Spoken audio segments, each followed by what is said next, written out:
Diamond P Sports presents from the National Hot Rod Association, Championship Drag Racing.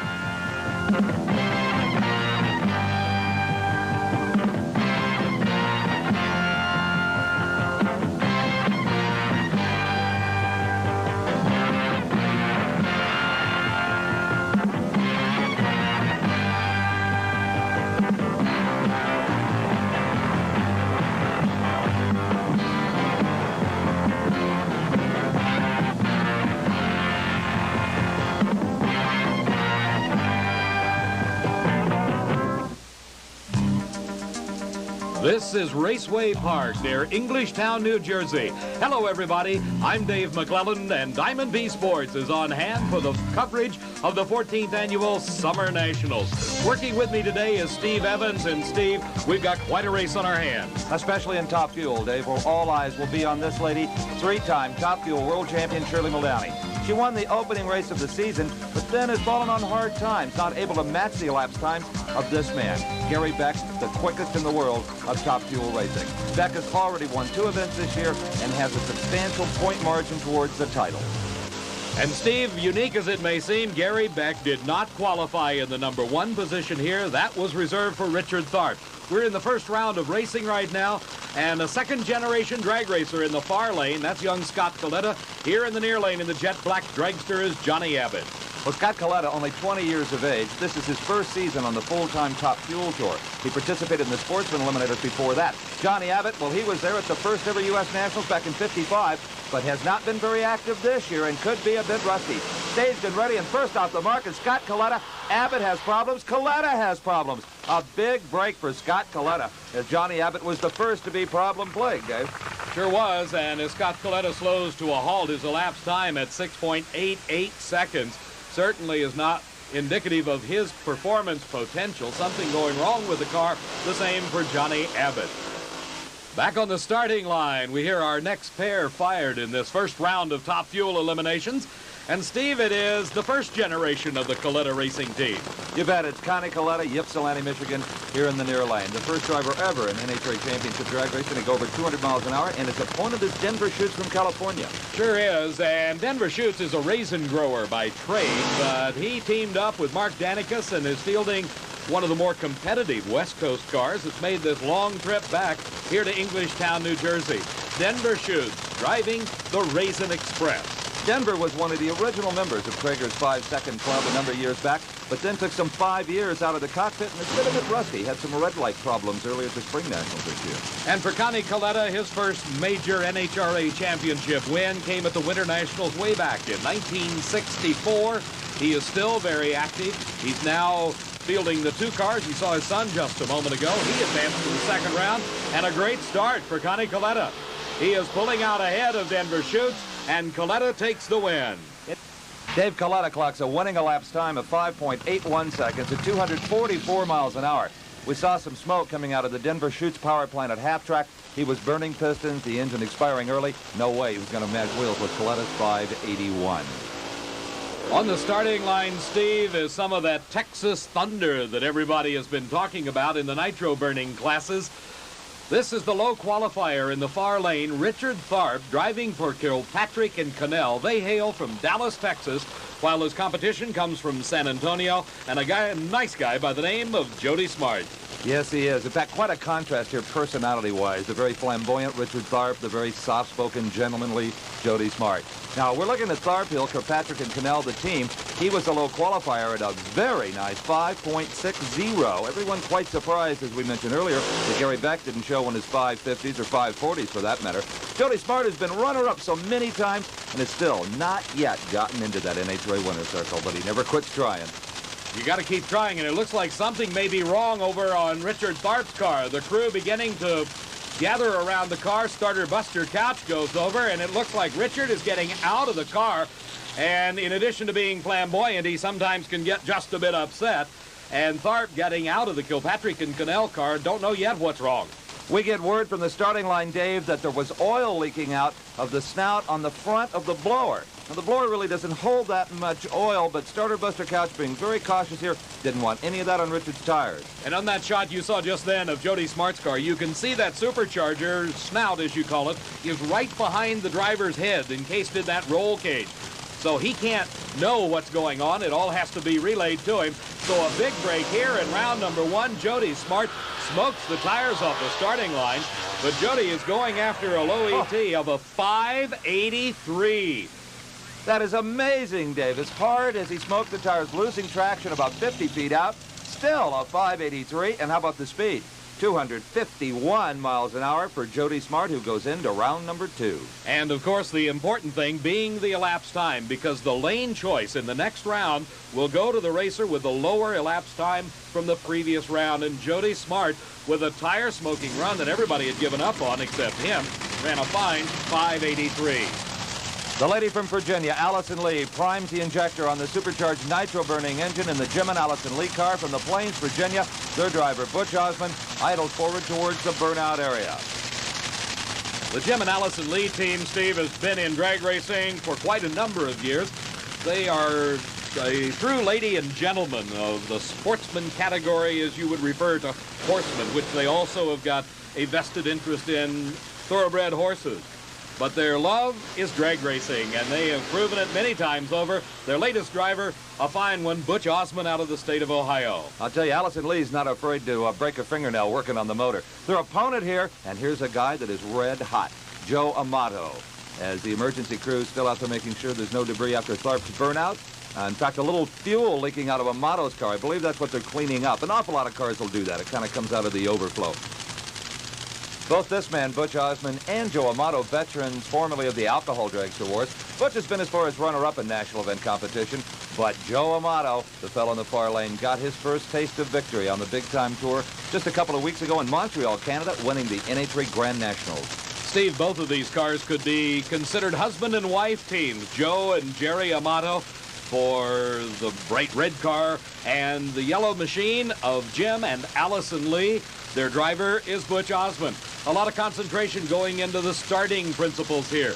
The light beams across the track indicating to the drivers when they are in the proper spot, when they are staged. Then Starter Buster Couch will throw the switch, and the tree goes green, and a red light.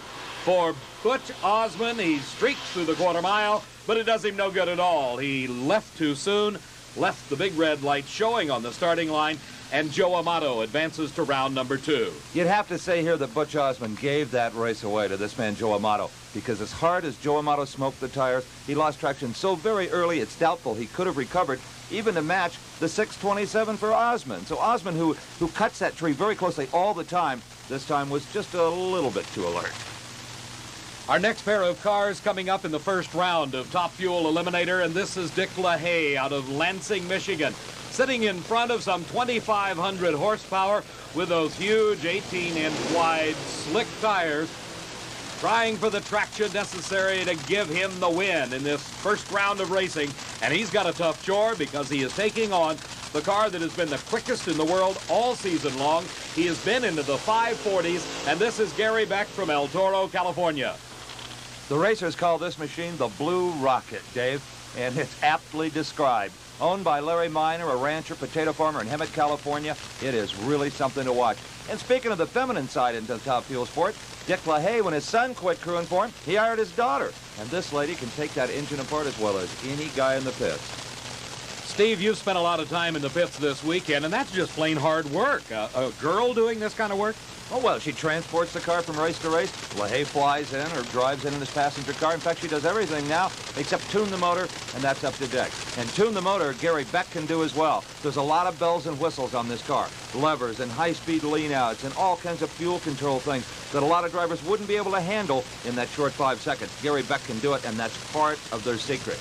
Well, the secret now is who's going to get the best start. It's Gary Beck and Dick LaHaye. Summer Nationals, drag racing at its finest.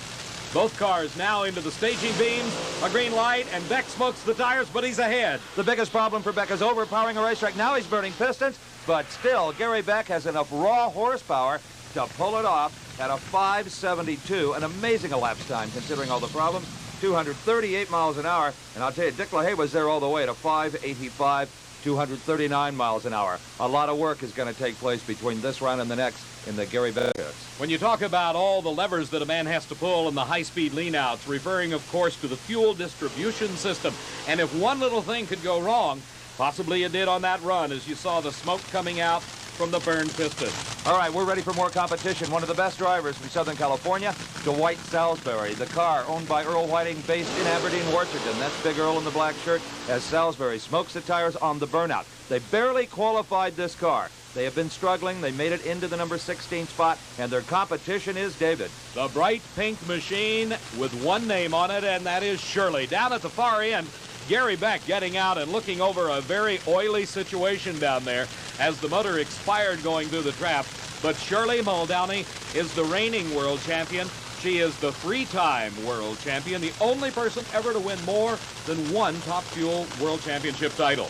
And in past years, Shirley has been behind at this stage in the season, Dave, and this is generally where she likes to make her move. Start winning more and more rounds, start getting into the winner's circle. Salisbury looks over to see where the pink car is, doesn't want to stage until Shirley does. Here are two of the best levers in all of drag racing as far as starting line reaction. Do you find a driver like Dwight Salisbury, Steve, reacting to the fact that he just barely made the show? Does it put extra pressure on him? Yeah, it does. They're not overloaded with spare parts and pieces. The thing that puzzles this team is that they can run very well at high altitude. At 6,000 feet, they can run quicker elapsed times than sea level, and they don't know why. And that is very unusual because at sea level is when the engine should theoretically put out the ultimate in horsepower. Dwight Salisbury, Shirley Muldowney locked into first round competition at the Summer Nationals. A lot of concentration, a lot of thought going into the start. Salisbury up in smoke, and behind that cloud, as you can see, Shirley is way ahead. Well, Gary Beck down at the far end won't mind seeing a little smoke out of the pipes on the pink car either. She's going to have some work to do. Dwight Salisbury smoking the tires that hard, Dave. You wonder if they didn't try to make up for their loss of horsepower with the clutch and have much too tight a clutch and just overpowered the racetrack with the clutch.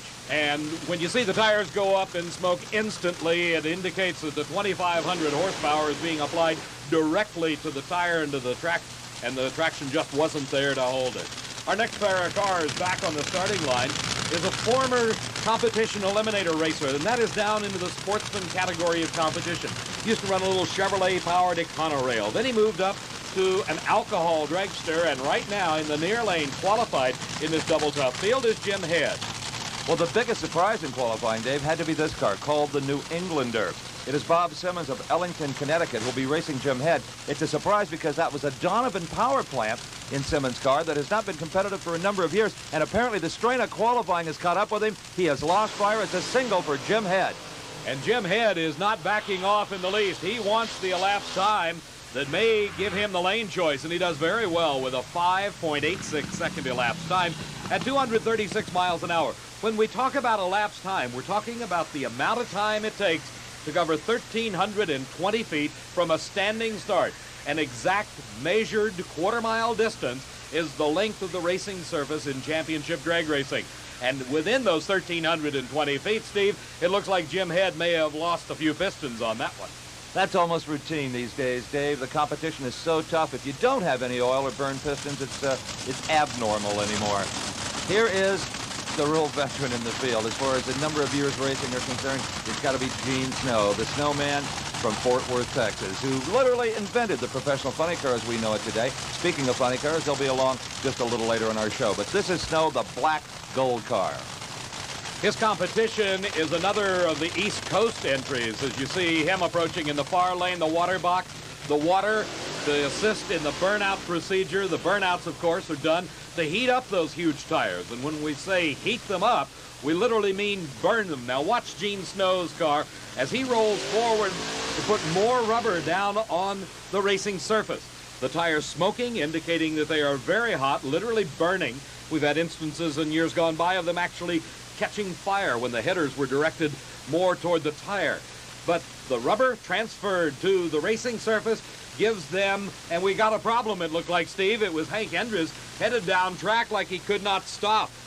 Apparently had no reverse gear, Dave, and the rules now require that you back that car up under its own power. I think you're allowed to push it back, but if it won't come out of forward gear, there's no way that you're going to be able to do that. So Hank Indris, realizing his plight, just got it off the racetrack to leave it for Gene Snow. And leaving it for Gene Snow gives him the ideal situation. He now has to choose. Will he run the car hard, or will he just take a nice easy pass and try to save the parts and pieces? For Gene Snow, the veteran, I would have to think that he is going to take it kind of easy. Let's see. My guess was exactly right. He shuts it off a couple of 100 feet off the line and just coasts through. You see no smoke, you see no oil, so Gene Snow knows that he hasn't cost some expensive parts on this run. Well, there doesn't seem right now, Dave, to be any difference in the lanes, and you'd have to agree with Gene when you consider his opponent when we get to round number 2 is going to be Gary Beck, and he'll need all the parts and muscle he can manage to get around Beck. Also in round number 2, we'll be seeing Joe Amato versus Scott Coletta, Connie Coletta racing Jim Head from Ohio, and it'll be Texan Jody Smart up against Shirley Muldowney. That is going to be an excellent race when we get to Top Fuel round number 2. Gene Snow gliding to a stop, and he knows that at least his crew can relax. And next up, Dave, funny cars. The fabulous fiberglass funny cars, the crowd favorites, no matter where you go. The funny cars, 16 of the best starting the first round of eliminations at the Summer Nationals. And this is the reigning world champion, Frank Hawley, driving the famed Chi-Town Hustler, Farconis Coil and Minnick, the owner, and Frank Hawley, the world champion, the driver. He will be up against the beautiful orange and yellow machine in the far lane, and here is a youngster that has come along very strong since the early part of the season. This is Rick Johnson driving Fred Castronova's Custom Body Enterprises car from Utica, New York. Quite a crowd favorite here in the Northeast. Races on just about every good hot Saturday night in the summer at Raceway Park. You can tell by the sound that the funny cars are powered by those same 2,500 horsepower nitro-burning engines. The thunder that comes from those engines producing the power. And it is an awesome amount of horsepower that is necessary to get these cars down a quarter of a mile in less than 6 seconds. When you talk about the Chi-Town Hustler, Frank Hawley, you have to mention the word consistency. They picked up right where they left off, winning the first 3 races of the season. Rick Johnson, first to move in. Rick knows that the Chi-Town car will run 595, 594 all day long. He knows he has to run better than that, generally speaking. And in a lot of cases, the competition to the Chi-Town Hustler finds it difficult to move up to the performance standards set by Hawley and crew. It is Johnson and Hawley off the mark together. At the finish line, it is Rick Johnson, and what an upset. I think Frank Hawley was headed to victory at about the 1,000-foot mark, Dave. The motor went away, and instantly did the man right here, Rick Johnson, move a car length ahead. So Rick Johnson, a bit of an upset at 6:12, 236 miles an hour. I'm sure Frank Hawley was counting his round money here in the first round of racing. Not only the round money, but the valuable points leading to the World Championship. Here is the man that is in hot pursuit. The brilliant blue car. Out of South Louisiana, the team of Candies and Hughes fielding a funny car this year instead of a Top Fuel dragster. Their driver is Mark Oswald. He previously drove the dragster last season, moved into the funny car this year, and is one of the strongest and fastest cars on the circuit. In fact, it was here 1 year ago that he won the Top Fuel Eliminator title. Rick Johnson getting out of the Custom Body Enterprises, and it looks like he's got some problems. The heat today is almost oppressive. Temperatures into the mid to high 90s, humidity in the 80s to 90% range, and sitting in one of those fire suits inside a funny car like Tom McEwen's Corvette, it can get very warm. Tom McEwen, the opponent for the blue car here, Candies and Hughes. McEwen in the far lane doing his dry burnout, as does Mark Oswald. McEwen from Fountain Valley, California, has been racing, well, he's been drag racing since the sport was invented by old Pappy Hart in Santa Ana, California back in the early 50s. And McEwen this year really enjoying his best in a number of seasons from a performance standpoint. Has consistently been in the 590s and told me this morning, think upset, I feel good. Well, he better feel awful good at this point as Mark Oswald drifts out towards the edge, but look at the horsepower. Right at the end of the quarter mile, Mark Oswald scoots by for the win, defeating Tom McEwen. McEwen made the blue car use everything they had. A 588 wins it for Oswald to McEwen's 593, so he was in that race start to finish. Look at the speed on Candies and Hughes, 248 miles an hour. Mark Oswald winning here again in the first round as he did a year ago in their Top Fuel dragster. And that has got to put some pressure onto Frank Hawley and the Chi-Town Hustler crew, because it means that Mark Oswald will continue into the second round and earn points as he goes. Next pair of cars backing up after the burnout. In the near lane, the Jim Ouimet Alan Aronek car with Tommy Anderson driving, and in the far lane, Kenny Bernstein. Kenny Bernstein, the Budweiser King car, now based in Southern California, a well-sponsored, very professional operation. But don't think this sport is strictly cubic money. You don't win on your wallet alone, as Tom Anderson here has proven so many times. Runner-up at the Winter Nationals, runner-up at another major race this year. Alan Aronek and Tom Anderson do miracles with very little backing and very few parts. For Kenny Bernstein, a full crew awaiting him back at his 18-wheeler in the pits after he completes this run. If he wins, it is get to the motor, tear it apart, look inside, make sure everything is okay, put it back together. If he should happen to lose, it's probably the same routine, getting ready for the next race. The staging procedures underway, both cars inching very slowly to get just the right spot. Anderson up in smoke. He gets a little bit shaky, and it is Kenny Bernstein straight down the racetrack. It is Kenny Bernstein rocking and rolling in that Mercury LN7 car using dual parachutes, and that is low elapsed time of the event for the funny car breed. A stunning 5.85 at 249 miles an hour. That's as fast, I believe, as Kenny Bernstein has ever gone, 249. But where did Louis T come from? He had not tipped that hand at all.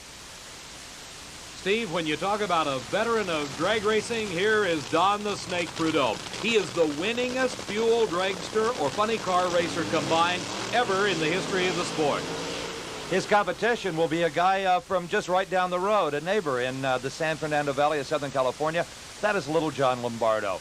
And quite a contrast between these two. You have the intense, dedicated Snake, four-time world champion. On the other hand, you have Lombardo, who does this strictly for fun, but does it so well. He was low qualifier this year at the Southern Nationals in Atlanta, Georgia. And for Lombardo, he does not travel that much throughout the drag racing year. He spends most of his time racing on the West Coast, primarily in Southern California.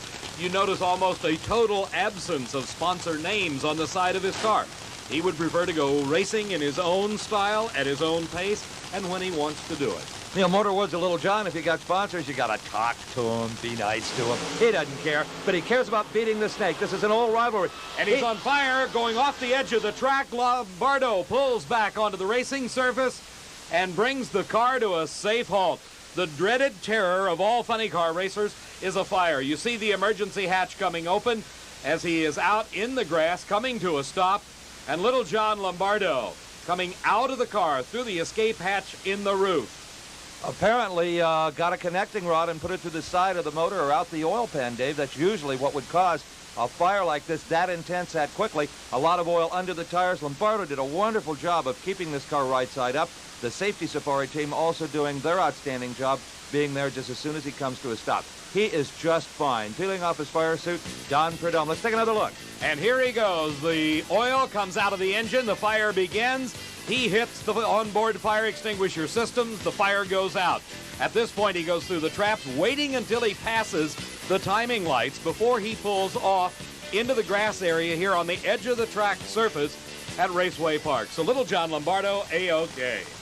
And Prudhomme goes into round two. Mrs. John Force, backing up her talented husband, a full-time professional funny car driver, John Brute Force, also from Southern California. So important, that process of backing them up in the tracks in which they burned out. His opposition, his opponent, will be the beautiful Hawaiian Punch car, owned by Roland Leong and driven by Mike Dunn. Mike Dunn, the runner-up here a year ago to Don Prudhomme in the funny car final. But right now, it's the first round of competition. 16 of the best funny cars in the world assembled for the Summer Nationals. Mike Dunn, lucky to be here at all. He had an awful fire at the Spring Nationals, destroyed the car. This is the new Hawaiian, and it is a tremendous race until John Force simply out-muscles him on the far end at 6:01, 243 miles an hour to a losing 6:11. John Force has been runner-up at this event. That was 3 years ago, hoping to do at least that well today, and off to a good start. A tenth of a second difference between the two cars, and you can see what a tenth of a second is at the finish line. It's like 4 or 5 car lengths, and we literally deal in tenths, hundredths, and even thousands of a second as dividing and separating the winning and losing entries. Here is Dale Pulley, the beautiful Miller Warrior, another car out of Southern California, a very popular base for the pros due to the all-weather situation. But one guy who doesn't base himself in Southern California will be the opponent for this beautiful orange car, the Super Brute from Fabergé, Al Segrini from Easton, Massachusetts. This is his home track, and his home fans are here. Segrini has tasted the winner's circle several times throughout his racing career, but he has got his work cut out for him as Dale Pulley and Mike Hamby in the Miller High Life Warrior field one of the strongest funny cars in existence. For years, they ran an engine no bigger than 426 cubic inches, said they needed no more than that. It would run almost 250 miles an hour. Why build the big one? These are both 83 Trans Am bodied car and either candidate for best appearing car of any drag race. Two state-of-the-art, absolutely beautiful professional funny cars. It's a good even lead. Segrini pulls out in the early going. It is Segrini all the way. Al Segrini defeats Dale Pulley. 5:96 the elapsed time at 247 miles an hour. A 6:16 slowing for Dale Pulley as the Super Brute entry of Al Segrini now advances into round number 2 when there will only be 8 cars. In championship drag racing, it is a single elimination style of competition. First there are 16, then there are 8, then there are 4, and then there's 2. Well, here's a guy that has been number 1 3 times in his career. Raymond Beadle in the Blue Max, the one car that can get the crowd on their feet at any drag race in any part of the country. And talk about your David and Goliath stories. The red car is Paul Smith, who didn't even try to qualify until the final session last night because he figured he only had enough parts for one qualifying run. And amazingly enough, Smith has done it again. Pulled off a miracle and got into the field. Steve, one of the great problems of being a budget racer in this style of competition is, like in the first round for Paul Smith, he has to run the famed Schlitz Blue Max, and that's double tough because Beadle's got parts to burn. It doesn't matter to him if he should burn a few pistons. He can go back and replace them. For Paul Smith, he's got to win and also save the parts. The amazing Raymond Beadle. Not only does he compete in the funny car rank, he has a NASCAR car, a sprint car. Paul Smith has what you see is what you get. That's his entire racing operation over there. A very dedicated man to this sport and a good friend of Raymond Beadle's. They're off right together. Raymond Beadle with a bit of a hole shot, actually. They are nose to nose. It is Raymond Beadle in the Blue Max. And that hole shot paid off, Steve. Listen to the times. A 6:10 for Paul Smith. For Raymond Beadle, a 6:14. That means Smith actually ran the quarter-mile distance quicker, but Raymond Beadle, by virtue of leaving first, got there first at the finish line, even though he had a slower elapsed time. So Paul Smith had that miracle within his grasp. Beadle didn't outdollar him. He outdrove him in this particular situation. And here we go, the last race in round 1 of funny car competition. That is car owner Larry Kugel removing the electric starter from the blower. The engine now running on the car he calls the Sting. A new driver for this season, Ron Correnti, a native of this very area from New Jersey. And as you look underneath the upraised body of that fiberglass funny car, you see the tubular chassis, the motor sitting in front of the driver, the 2-speed transmission right under his feet. Ron Correnti has got a lot to think about just getting the car from start to finish. It's the problems that can occur that are also lurking in the back of his mind as he brings the Sting up into the water, then breaks the tires loose, and here comes the burnout. The tires heated to their maximum, and he will be backing up into his own tracks, he hopes, trying to find just the utmost of traction. And his competition will be officially the fastest funny car in the world, the national record holder at 254 miles an hour, Ken Vinny out of Wadsworth, Ohio. Vinny is really an innovator, an inventor, actually. He builds his own superchargers and manifolds, capable of molding his own body. And for a guy who's only in his second year of Nitro funny car competition, he has done amazingly well. 2 beautiful automobiles. On the near side is Correnti. In the far side, the Manhattan supply car of Ken Vinny, and they're off together. Ken Vinny noted for the top speed out of that Corvette-bodied car, and it shows once again at over 245 miles an hour. Ken Vinny takes the measure of Ron Correnti. The elapsed times, 5:91 for Ken Vinny, a slowing 6:11 for Ron Correnti. Well, that wraps up the first round of competition in our fiberglass-bodied funny car. You know, Englishtown, New Jersey is located nearby to Raceway Park and set in the midst of a historical area. as the churches dating back into the 1700s. Englishtown itself, as far back into the 1700s. Back in the Revolutionary War, Molly Pitcher's Well played a major part. And David, a different kind of history will be set here today at the East's finest drag racing facility, Raceway Park, just outside of Englishtown, New Jersey. It's the 14th annual NHRA Summernationals Championship, and we are now ready for second round action in the Top Fuel Eliminator category. A beautiful but hot day and a capacity crowd once again.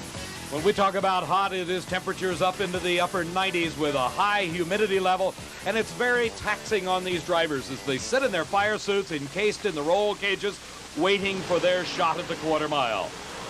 Connie Coletta will be in the far lane up against this man, Jim Head. Both are survivors from round number 1. Head aspires someday to be a professional drag racer, but now supplements his income as a mechanical engineer based right outside of Columbus, Ohio. Has even tried a computer on board that car. This gentleman, Connie Coletta, a legend in the sport, and now operates a multi-million-dollar air freight service out of Detroit. A highly qualified jet pilot himself. Coletta in the far lane. Jim Head in the near lane. Dave McClellan.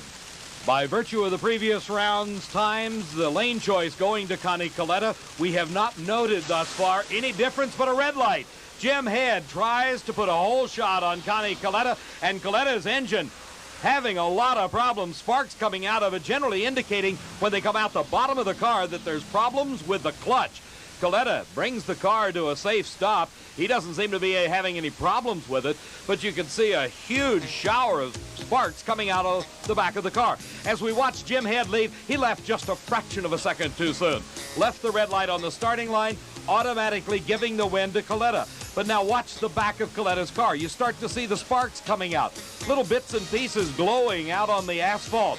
And Coletta's car with lots of problems on this round. It's very lucky for him. His competition red-lighted because Coletta never would have won this race. Those are titanium sparks, I do believe, Dave, as the clutch has exploded and is rattling around inside that protective bell housing. The bell housing doing its job in containing virtually all of it.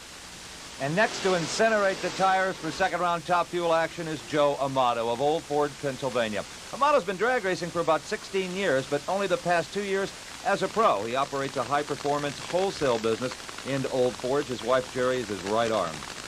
Racing against Joe Amato will be 20-year-old Scott Coletta. This is the second half of the Coletta Flying Services team, the second generation to race in Top Fuel Eliminator. Coletta will be in the far lane, Joe Amato in the near lane. As they say in horse racing, Joe Amato broke his maiden just a few weeks ago at the Grand Nationals in Montreal. And once they win that first big one, it gives them a taste, David. It sure does, Steve, and it seems to be the opportunity to go on to bigger things. But he's got to get past Scott Coletta, and he does it right at the finish line. A very close race. Coletta with a tremendous advantage off the line as Joe Amato smoked the tires. And when we say that, we mean he lost traction. Watch again. This is very, very impressive. When you smoke the tires like this, that means the driver has to get off and on that throttle pedal, trying to get the car to hook up again. It's the big top-end charge that paid off for Amato, 250 miles an hour. They say speed means nothing in this sport, but it is an indicator that you have got some kind of horsepower. Scott Coletta, I'm sure, amazed himself as the red car thunders by. And you talk about thunder, this is a man that can do it. He has run 5:40s. Just think, the quickest time we've seen here today has been in the 5:70s and 5:80s. Almost a half a second quicker has gone this man. Gary Beck driving for the car owner, Larry Miner. Beck calling El Toro, California home. Gene Snow from Fort Worth, Texas. At one time was in the automobile business. For 10 years, he made his living drag racing funny cars, and now he races a Top Fuel car simply because he likes to. He's having fun. He retired from the sport for a few years. We have a problem. Gary Beck's crew inspecting the motor. It is still running, but there is a problem. There is a major problem, apparently, and they're trying to fix it right on the starting line. Occasionally it can be done. As the car sits there, Beck is going to apparently move towards the starting line. The engine's still running. Nobody told him to shut it off, so it must not be leaking any fluids. Gene Snow, coming back into the sport after forming his own oil company, is just having a lot of fun, but he's going to take everything he's got to beat Gary Beck, and Beck never leaves the starting line. Well, you know what that tells you, Dave? He probably didn't have any oil pressure. That is generally the case. You stage and hope that the other driver red lights or crosses the center line. Gene Snow did not. Gene Snow goes into the semifinals at 5:98, and Gary Beck backs the car off the starting line under its own power. You're not going to hurt the engine at idle, but if you were to stand on that throttle, you're going to oil down the racetrack for the cars to come behind you. You've seen this so many times yourself, David. That's a good guess. A tremendous amount of stress on the car and a tremendous amount on the driver as we look at Shirley Muldowney and her son, John. John, how is it to work for an intense, competitive, professional race car driver who's also your mother? Oh, it's pretty tough at times, Steve. As a matter of fact, yesterday we were just having a family discussion, as we call it, about certain things, and usually we just close the trailer door and work it out, you know, and then when we come out, it's a new day. John's learned a lot. He's grown up a lot the last few years, and we've all come of age, and it's a very, very hard business we're in. And as long as we treat it like a business and try to enjoy what we do, then I think we'll come out on top. It's got to be a little strange, too, for a 25-year-old bachelor to take his newest girlfriend home to meet his mother, the race car driver. Yeah, it is sort of tough. Her standards are pretty tough, so, you know, it has to be the right person. And you spend a lot of time together at the racetrack and away from it, months and months on the road. Do you share off-track interests with your mother? Yeah, we, as a matter of fact, just before this race, we just came from Vermont, and we fished in Lake Champlain, and we had quite a time up there. So we do a lot of things together besides race. This young man and his mother have both got to be happy that Gary Beck is out of competition because he is currently leading the Winston World Championship points chase, but Shirley, the reigning world champion, is in hot pursuit. That's right, Dave McClellan. If Shirley can get the win light over this guy, Jody Smart from San Antonio, Texas, she'll pick up at least 200 points on Gary Beck. Jody Smart, one of the best-liked men in this business. Soft-spoken, always willing to lend a hand or lend a part, even to this lady. For Shirley Muldowney, this will be her chance to advance in that Winston World Championship point standing. She's the reigning world champion. She wants to repeat. Jody Smart has yet to win his first national event title, but it is Smart out first. He appears to be lengthening his lead, and by several car lengths, Jody Smart takes the win. Listen to the times, 5.74 seconds, one of the quickest runs all day, to a losing 5:87 for Shirley Muldowney, but the speed for Smart over 251 miles an hour. As Jody gets out of his car, he knows he won the race. Shirley was nowhere close as they crossed the finish line.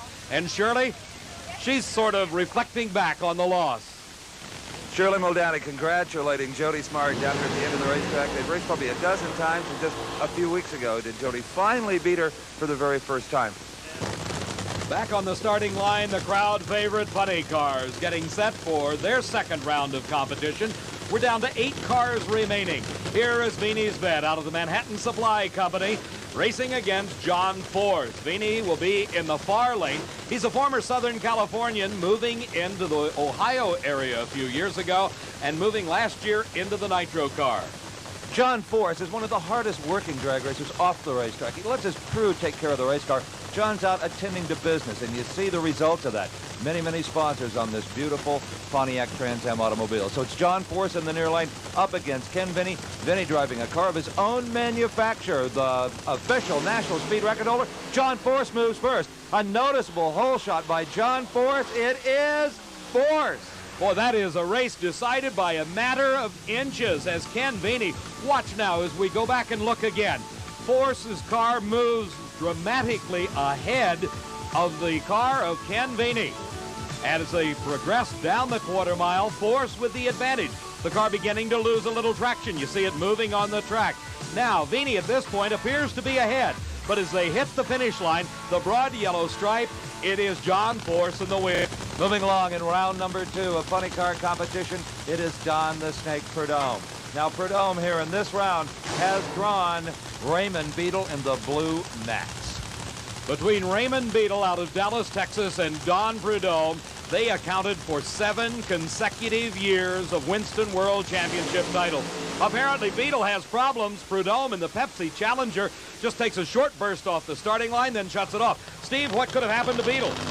Well, Dave McClellan, checking with NHRA's competition department, we find that, you talk about bad luck, you know how low these cars are? Well, there's a little bump where they come out of the staging lanes out to line up for their burnout and race. Apparently that bump was just high enough and the Blue Max was just low enough to punch a hole in the oil pan. Oil ran all over the pavement. There was no time. Prudhomme was already started to do anything about it. Here is your low qualifier, Mark Oswald, the Candies and Hughes car. Mark Oswald out of Ohio, moving down to the home base of Houma, Louisiana, and taking over the driving chores of the Candies and Hughes car. From the East Coast, from Easton, Massachusetts, is the Super Brute entry of Al Segrini. The Fabergé car, winner of Best Appearing Car in many competitions, as could the Candies and Hughes car. Both state-of-the-art examples of what a good-looking funny car should resemble. Mark Oswald won his first major funny car title 2 weeks ago in Canada. Al Segrini won earlier this year at the Cajun Nationals in Baton Rouge, Louisiana. They are set and ready. Segrini appeared to move first, but look at the muscle in the blue car. Muscle is what he has at the end of the racetrack as the Candies and Hughes car with Mark Oswald records a 5:92 elapsed time, a speed of 249 miles an hour, plus just a heartbeat away from 250 miles an hour. The Bud King, the body coming down on the Mercury LN7 of Kenny Bernstein. Hailing from Dallas, Texas, he started a chain of restaurants, sold them, and got into the professional race business and done very well. And he is up against Rick Johnson, who started his drag racing career at the age of 18 as a mechanic back in those funny car racing days of Gene Snow. A very capable young driver who appeared to maybe have the Spring Nationals won this year when his parachute just fell out at half track. Now, Kenny Bernstein, recall, in round number 1, set low elapsed time for the funny cars at this event at 5:85. So Johnson has got a handful in the Budweiser King in the far lane. They leave right together, no noticeable hole shot, and they stay together at half track. It is Rick Johnson. Rick Johnson pulling ahead and winning it by a car length. And Kenny Bernstein was unable to duplicate his 5:85. Rick Johnson moves into the semifinals where he will face Mark Oswald. John Force will be going against Don Prudhomme. Some of the most popular cars in all of drag racing, the Pro Stockers, the factory hot rods. Let's hear a little bit more about it. Steve Evans. If watching these Pro Stock cars run, you get the impression that they're nothing more than warmed-over modified street machines. Nothing really could be further from the truth. The only thing that's left stock on this 1983 Ford Thunderbird of Ricky Smith is the roof and the quarter panels. Everything else is custom crafted. Because of all that sophistication, they're the most expensive car in drag racing to build. Also, a lot of people feel the most difficult to drive. Ricky has an awful lot of things to accomplish in just 7 seconds in this car. Let's go for an imaginary ride. The first thing Ricky's going to do is what you and I would do. He's going to turn the ignition switch on, hit a couple of electric fuel pumps, and start the engine. Now, Ricky moves his right hand to this maze of gear shift levers that control 3 individual overdrive-style transmissions. With this in the forward position and all of these in the forward position, Ricky is ready to stage. As he stages, he uses a hand brake to hold the car on the starting line. Holding it tight with the engine at about 8,500 RPM, the light turns green and Ricky is gone. Quickly as possible, he shifts into second gear, half track, third gear, three-quarter track, fourth gear, steering the car through the lights about 180 miles an hour. He depresses the clutch, pulls the parachute. The run is over. The Pro Stock car is a lot more complicated than it might appear, and quite a challenge to the men that drive them.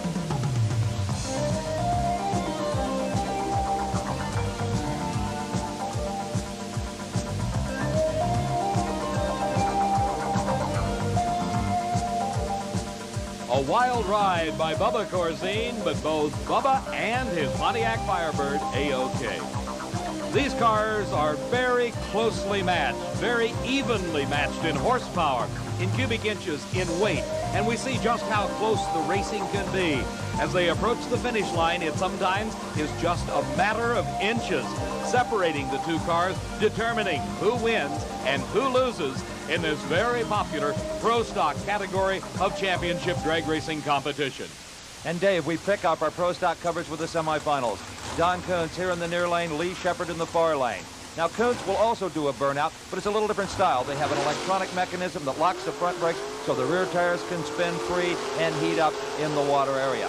Don Kuntz is from Cayuga, Indiana, driving this Chevrolet Camaro, and the highlight of his career had to be a hole-shot victory at the recent Spring Nationals over this man, Lee Shepard of Arlington, Texas, the famed Rear and Morrison Camaro, the two-time and current world champion. Two Chevrolets matched in the semifinal round of racing here at the Summer Nationals. Very evenly matched. Again, 500 cubic inches maximum, 2,350 pounds. the total weight of the car, including the driver. So there's a lot of driver in this. There's also a lot of tuning ability. You will find the races much closer, possibly, than in other forms of competition. And a red light. This is where he took advantage, or tried to take advantage of the starting line, and failed. Lee Shepard moves into the finals of the Summer Nationals. And so many drivers will red light against this man. They just have to gamble occasionally. A 788 wins it. And here is Butch Leal going farther in competition than he has in at least a year. Butch Leal from Southern California, formerly called the California Flash. Now I guess it'd be the Ohio Flash as he's in Columbus. This man, the local driver, Frank Iaconio, Totowa, New Jersey.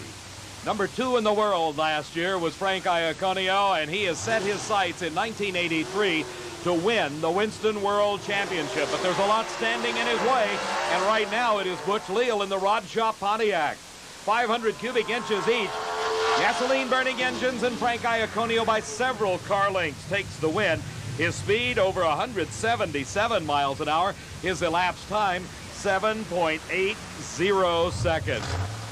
As Frank Iaconio moves into the finals against Lee Shepard, we're getting set for the semi-final round of racing in funny cars. It'll be Don the Snake Prudhomme in the Pepsi Challenger against the Mountain Dew car of John Force. Steve had a chance to talk with Don earlier about the Christmas tree. He said that if you see the green light, you're late. You heard right. Yeah, that's exactly right. When they say, you know, you're not supposed to leave till the green's on, but if you do see it, you're absolutely right. You're late. The car needs to be accelerating by the time you see amber, because by the time it turns green, you're in motion where you hit the lights at the exact right time. Nobody knows better than Don Prudhomme, but John Force will be trying to pull off the upset here. Prudhomme, the veteran, with more nitro-burning wins to his credit than any other driver in history. And I can tell you that John Force literally idolizes this man. We'll hope someday to possibly have even a fraction of the number of wins that Don does. John Force has been cutting very, very good lights throughout this season, has been first off the mark many, many times. The Snake in the near lane, John Force in the far lane. A battle of the soft drink brands here in the semifinals at the Summer Nationals. Force finally stages. Now Prudhomme is in. They are set. I can't tell who left first. They were right together. John Force, however, is running away from his idol on this one. It is John Force winning it at a 6:02, 247 miles an hour. Steve, the start looked very good for both cars. It looked like they left the line almost simultaneously. And again, we're dealing in hundredths of a second. See if you can pick it out here in the replay. It was John Force moving just a fraction of a second earlier. But where he made up the distance was in the first several hundred feet at a car length lead at this point. And John Force carried it through for the win as our final pair of cars in the semifinal round, Mark Oswald against Rick Johnson. Rick Johnson, the custom body car from Utica, New York, as we mentioned earlier, very popular with the fans here. They see it on many, many Saturday nights during the summer racing season. The number 1 qualifier, Mark Oswald, the blue Candies and Hughes car from South Louisiana. Mark Oswald, who was in the winner's circle here a year ago, driving Paul Candy's top fuel dragster. A green light start for both cars, and it's Mark Oswald pulling ahead. Something wrong with Rick Johnson's car, and Oswald goes through at a 5.95 at over 243 miles an hour, while Rick Johnson has pulled off the track into the grass, and he had some problems. He wanted to get off the track just in case it might be leaking oil, and Johnson comes out through the escape hatch. The fans themselves seeking relief from the heat. It's over 95 degrees here at Raceway Park. Chance to talk with Gary Beck. What happened was the oil pressure of the engine dropped after the burnout. I had good oil pressure starting the engine and in the burnout and backing up, and it was fluctuating a little bit, and then a little dry hop, and we had zero oil pressure. I mean, zero, not 20 pounds or 40 pounds, but zero. And zero oil pressure will not get you into the semifinals, where we find Gene Snow against Joe Amato. Texas versus Pennsylvania. If you want to root for your favorite state, if you want to root for your favorite driver, Gene Snow, of course, the veteran. Joe Amato moving up through the ranks, and now his second year in Top Fuel racing. So it's Joe Amato and Gene Snow. These are 2-speed transmissions in these cars. About half track they'll shift. So far it is Joe Amato. Gene Snow is right there with him. And suddenly Snow fades. It is Joe Amato going into his second consecutive NHRA final round. And as you watch the start, you see that both cars almost simultaneously are off the line together. At this point, just a few feet is the lead for Joe Amato, but at the finish line, the snowman melted and Joe Amato moves into the final. Here comes Connie Coletta. His competition is Jody Smart from San Antonio, Texas, doing their burnouts together. So one of these men will face Joe Amato in the final round. Will it be Jody Smart, who coasts on down the racetrack?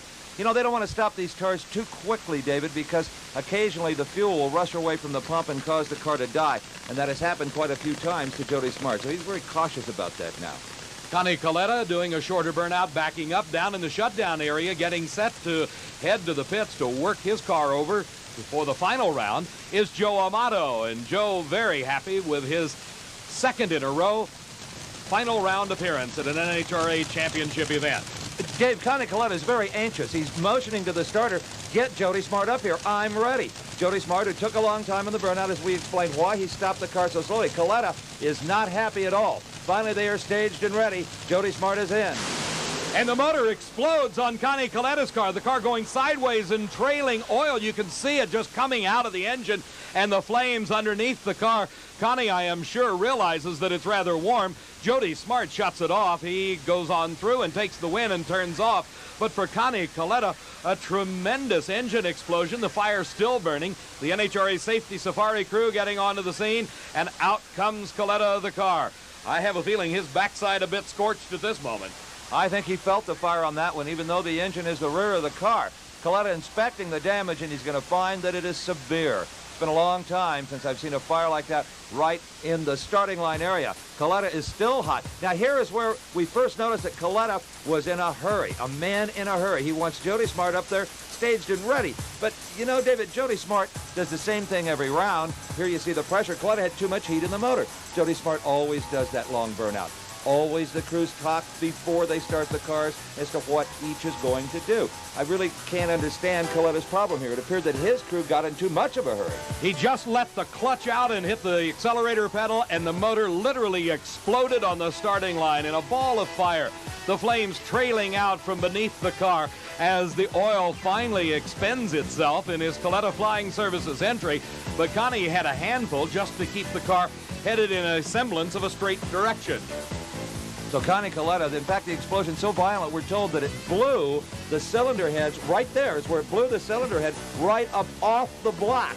So this is all the oil and fuel in the motor being ignited at the same time. We talk about 2,500 horsepower in these engines. Well, you see it now being directed in exactly the wrong directions. This is not what one wants. Steve Gibbs, the competition director for NHRA, and Connie Coletta, the driver, locked in an intense conversation on the starting line about the principles of staging and who should not stage first. Connie, a longtime competitor, and Steve Gibbs, also a longtime official. Well, it appears it's falling on deaf ears because, as I mentioned earlier, Jody Smart always does the same thing. We get set now for the finals in all of our professional categories. We'll start off with Pro Stock Eliminator, a classic battle of two of the best Chevrolets in the country. In the near lane, the hometown favorite. From Totowa, New Jersey, comes Frank Iaconio. Well, the number one car is in the far lane. The world champion Lee Shepard, the famed Ruin Morrison Camaro from Arlington, Texas. From New Jersey, as you said, Dave, Frank Iaconio. These two have battled many, many times. Frank Iaconio with a win here could have an awful good shot at the world championship. He's got that win. There is a red light in the Texans' lane. Lee Shepard has left too soon. Ignore the car across the finish line first. Your winner is Frank Iaconio with an elapsed time of 7.85 seconds, 177 miles an hour. Steve, this crowd just went crazy. When you see the red light flash in replay, you know what the crowd did, because this is basically a New Jersey, New York crowd here at Englishtown, and their hometown favorite just upset the reigning Winston World Champion for the Pro Stock Championship. Backing up after their burnouts, the funny car finals. Mark Oswald in the near lane in the Candice and Hughes car. John Force in the Mountain Dew Jolly Rancher Derviner Schnitzel Special is in the far lane. So looking to be in the winner's circle 2 consecutive years, but in different categories, is Mark Oswald. John Force made a final round here about 4 years ago, only to lose to Don Prudhomme. What a turnaround for John Force. Since hiring Larry Frazier, his crew chief, there at the front of the car, Force has been running better than ever. It has all come down to this. About $25,000 on the line and valuable Winston World Championship points, the funny car final. For Mark Oswald and the Candies and Hughes car, noted for its top-end charge, for coming from behind if necessary, and just eating up the asphalt in the last half of the quarter mile. John Force and Mark Oswald move together. It appears to be Force ahead at the point in the mid-track, and it is Mark Oswald winning it at over 251 miles an hour.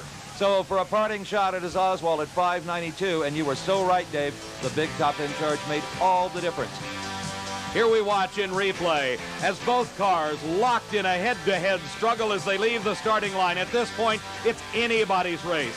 At this point, Mark Oswald making his charge and taking the win as Mark Oswald, for the second year in a row, is in the winner's circle at the Summer Nationals in Englishtown, New Jersey.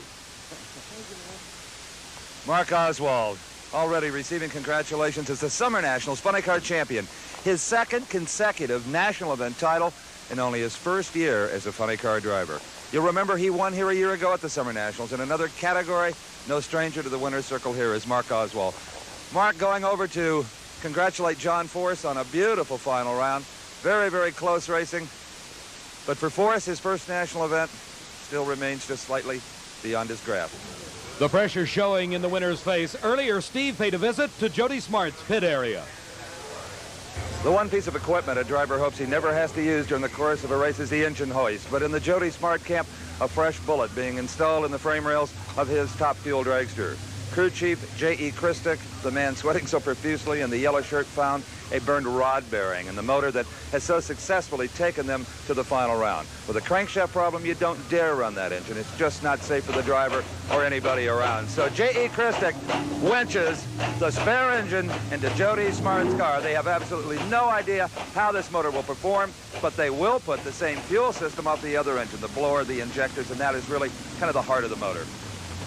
There's only one way to find out if these motors work or not, and that is to try them down a quarter of a mile. The time you don't want to try them out is in the final round of a championship drag racing event like the NHRA Summer Nationals.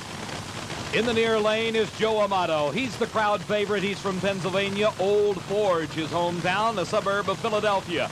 In the far lane, the Texas Thunder of Jody Smart. Both cars stage, a good start, and Jody Smart going up in smoke. Too much horsepower, and Joe Amato, for the second major event in a row, has won the Top Fuel Eliminator title and has picked up a major points lead as he has advanced his standings in the Winston World Championship points chase.